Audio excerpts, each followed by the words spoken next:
Residents of Sydney, Australia filed into their favorite bars on Monday, as much of the city prepared to reopen after nearly 4 months of lockdown. Hey, cheers, boys. Sydney's reopening comes as Australia seeks to shift its strategy by gradually lifting restrictions across the country upon reaching vaccination targets.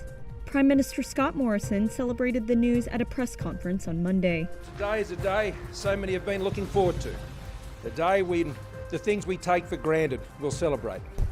Being with family and friends, getting a haircut, grabbing a meal together, going to the pub and having a beer with your mates. These are things that across New South Wales and particularly in Sydney, people will be able to do again today. Under the relaxed rules for New South Wales, Australia's most populous state, retail stores, gyms and restaurants have reopened with reduced capacity, while vaccinated people can gather in bigger groups and attend weddings and funerals. The state aims to hit an 80% vaccination rate later this month, which will be the trigger to relax distancing limits. But the unvaccinated must remain at home until December 1st. Australia's international borders have been largely shut for a year and a half. With vaccination finally gaining momentum after a slow start, the country plans to allow fully vaccinated residents to enter and leave freely starting next month. A U.S. Navy nuclear engineer and his wife have been charged with selling secret information about the Navy's submarine program and were caught by an FBI operation. Jonathan Toby is said to have passed a package of restricted data to an unidentified foreign country last year, according to the Justice Department. Later, he began selling information to an undercover FBI agent posing as a foreign operative for payments in cryptocurrency totaling $100,000. Court documents say that at one point he hid a digital memory card containing sensitive information on nuclear submarine reactors in half a peanut butter sandwich. The sandwich was left at a dead drop in West Virginia, while his wife, Diana, acted as a lookout. Another was hidden in a pack of chewing gum. Authorities say the couple are from Annapolis, Maryland, and were arrested during one of their drops in West Virginia. They're being charged with violating the Atomic Energy Act. In a shift, Amazon said Monday it will take a team-centric approach to its return-to-work policy.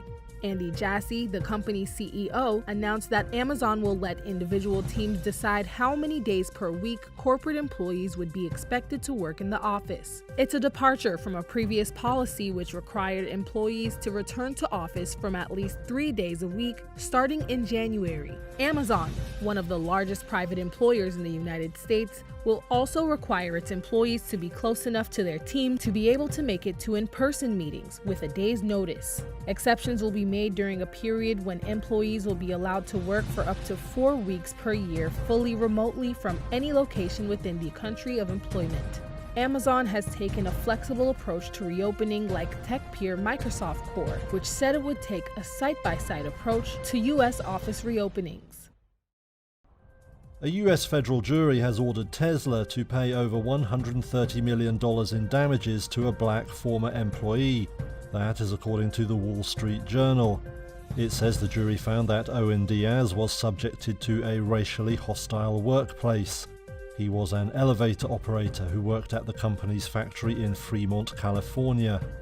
The jury reportedly also found that Tesla failed to take any steps to protect Diaz from harassment.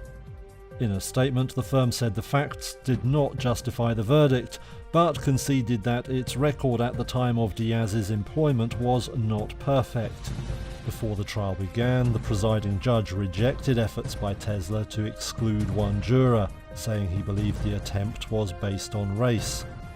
Last year, the electric car maker disclosed in its first diversity report that black employees make up only 4% of its US leadership positions and 10% of its total workforce in the country. Southwest Airlines said on Monday it expects to resume normal service this week after canceling more than 1,900 scheduled flights over the weekend, blaming unfavorable weather and air traffic issues in Florida. And there were more disruptions Monday. Flight tracking platform FlightAware.com showed nearly 350 additional cancellations to start the week. Thousands of U.S. travelers were stranded. It's not been fun, it's not a good way to end our honeymoon. Meanwhile, its pilots union has denied speculation on social media that the cancellations were due to their action.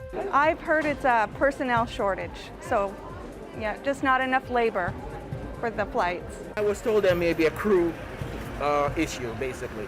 The union said in a statement on Saturday that it was aware of operational difficulties, but its pilots were not participating in any official or unofficial job actions. But just last week, the union had said it would file a temporary restraining order to stop Southwest complying with a COVID-19 vaccine mandate for federal contractors, which includes major airlines.